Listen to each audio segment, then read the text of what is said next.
Hermanas y hermanos, el Señor esté con vosotros. Escuchamos ahora el texto del Evangelio de hoy, miércoles de la semana del quinto domingo después del martirio de San Juan el Precursor, según el rito ambrosiano. Lectura del Santo Evangelio según San Lucas, capítulo 20, versículo desde 27 hasta 40. En aquel tiempo se acercaron unos saduceos al Señor Jesús.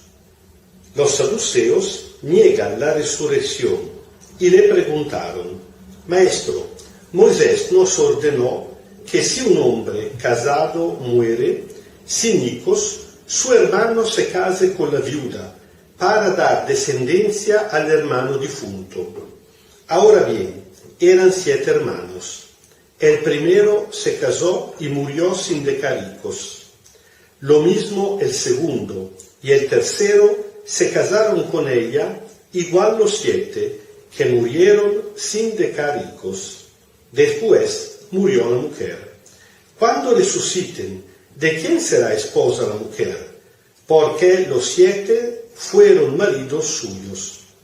Jesús les respondió: los que viven en este mundo toman marido o mujer, pero los que sean dignos de la vida futura y de la resurrección de entre los muertos no tomarán marido ni mujer, porque ya no pueden morir y son como ángeles, y habiendo resucitado son hijos de Dios. Y que los muertos resucitan lo indica también Moisés en lo de la zarza, cuando llama al Señor Dios de Abraham y Dios de Isaac y Dios de Jacob. No es Dios de muertos, sino de vivos, porque para Él todos viven. Intervinieron algunos letrados y le dijeron: Maestro, qué bien has hablado. Y no se atrevieron a hacerle más preguntas. Palabra del Señor. Antes que nada hay que aclarar que a esta gente, a los saduceos, que eran el partido de los sacerdotes, no le importaba nada saber de quién hubiera podido ser esta hipotética mujer que había quedado viuda 7 veces de 7 hermanos. Evidentemente, una vez más, era una trampa. El Señor Jesús, con su predicación liberadora, con su buena noticia, era un peligro por toda la clase de grupo religioso presente en su época, no solamente, incluso del poder imperial, del poder del rey, aunque Jesús nunca tomó una postura política directa, pero evidentemente sí, el mensaje evangélico tiene una fuerte matiz política también. ¿Por qué? Porque cuando uno predica que todos somos hermanos y hermanas, todos tenemos los mismos derechos, porque tenemos la misma dignidad de hijos de Dios, entonces esto cuestiona un sistema económico, social y político injusto, donde hay divisiones entre las clases sociales, para no hablar de cuánto cuestionaba el sistema religioso de la época, donde sacerdotes, fariseos, entre ellos algunos eran letrados, se aprovechaban de la religión para sus intereses personales, para enriquecerse siempre más. Así que uno después del otro se presentan los grupos, a veces enviando simplemente un representante, otras veces van los jefes, otras veces incluso se unen gente que se odiaba entre ellos. Por ejemplo, inmediatamente antes a este texto se habían presentado unos herodianos junto con unos fariseos, 2 grupos que se odiaban totalmente, para ponerle la cuestión del tributo al César. Si había que pagar o no el tributo al César, y sabemos la respuesta muy famosa de Jesús, para ponerle trampa.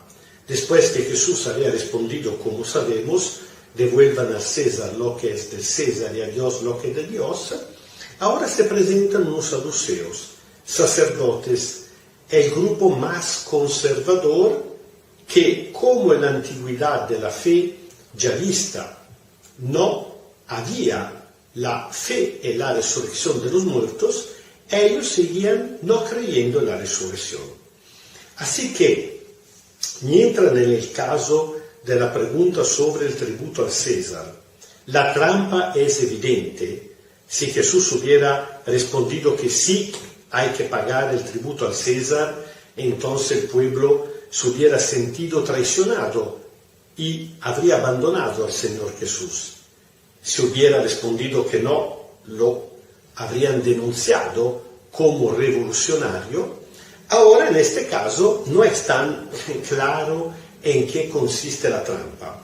Muy probablemente le están poniendo un asunto complicado, problemático, esperando que en su respuesta le escapara algo de hereje.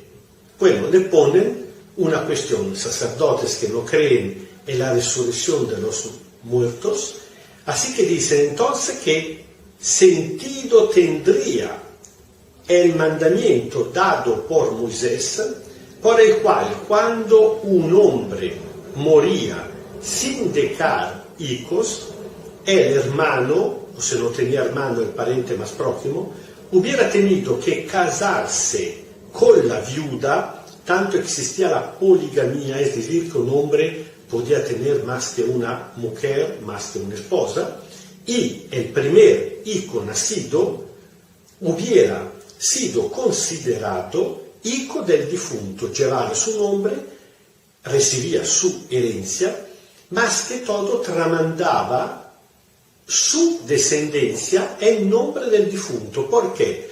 Porque antiguamente, en una época donde no se creía en la resurrección, la única manera para sobrevivir a la muerte, el hombre siempre lleva dentro esto anhelo, porque hemos sido creados por la vida eterna.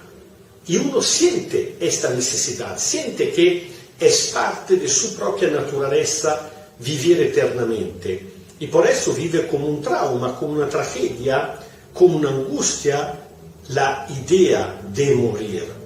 No sabiendo que existe la resurrección, la única manera de tratar de sobrevivir era tener una descendencia que perpetuara el nombre.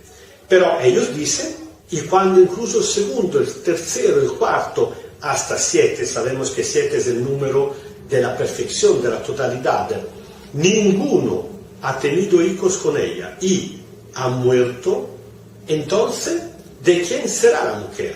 Tratan de ponerla en burla. Jesús, como decir esta cosa, no tendría sentido, en cambio tiene sentido si no hay resurrección, y por eso Moisés hubiera ordenado algo para dar por lo menos una descendencia póstuma. Jesús reacciona diciendo que ellos leen sin entender. Es bien dura la respuesta de Jesús. Se pone pero en el mismo nivel de su lógica. Ellos habían apelado a Moisés, él también llama en causa a Moisés, recordando precisamente el momento de la vocación de Moisés, cuando en el desierto Moisés vio a una zarza que ardía, pero no se consumaba. Y en aquel entonces Yahvé se le reveló a Moisés como el Dios de Abraham, de Isaac y de Jacob, que ya habían muerto desde hace un 600, por lo menos 600 años o algo más. Y Dios habla a Moisés de estos patriarcas al presente, no al pasado. Así que Jesús dice, ¿eso por qué? Porque por Dios todos viven, los muertos no han muerto definitivamente, los muertos siguen viviendo. Y aprovecha, como siempre Jesús, para no quedarse a la polémica, sino para enseñar y revelarnos que precisamente en virtud del Dios de la vida, la muerte es una ocasión de la cual Dios aprovecha para regenerarnos, para transformarnos. Morimos y resucitamos eternamente, siendo hijos de Dios en una condición superior. Jesús dice, serán como ángeles. Cuidado que no hay que, por eso, tratar de adivinar cómo viven los ángeles para entender cómo viviremos nosotros. Jesús no quiere dar los detalles. Es una manera para decir que, así como los ángeles ya comparten de la vida superior de Dios, incluso nosotros que, cuidado, no dejaremos de ser humanos.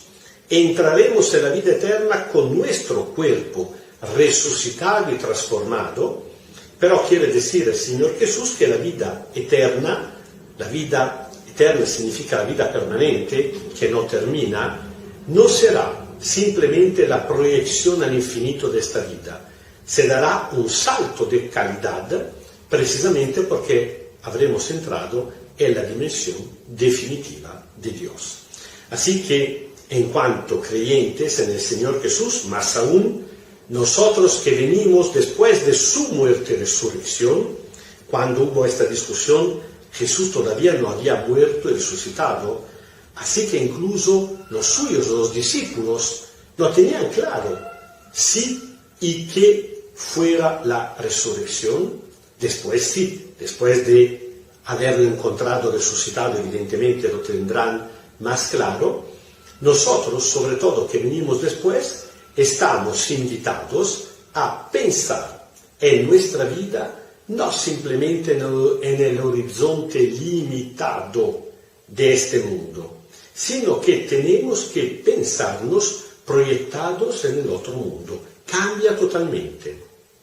Cuidado que no es una forma de alienación por la cual si uno piensa en la vida eterna se olvida de esta. Al contrario, tener la perspectiva de la vida eterna nos ayuda a vivir de manera más auténtica, se nos ofrece como criterio para las opciones más importantes de esta vida. Viviremos esta vida con más sentido, con más consuelo, con menos angustia y de manera más plena. El Señor esté con vosotros. Kyrie eleison, Kyrie eleison, Kyrie eleison. Os bendiga Dios Todopoderoso, Padre, Hijo y Espíritu Santo. Amén.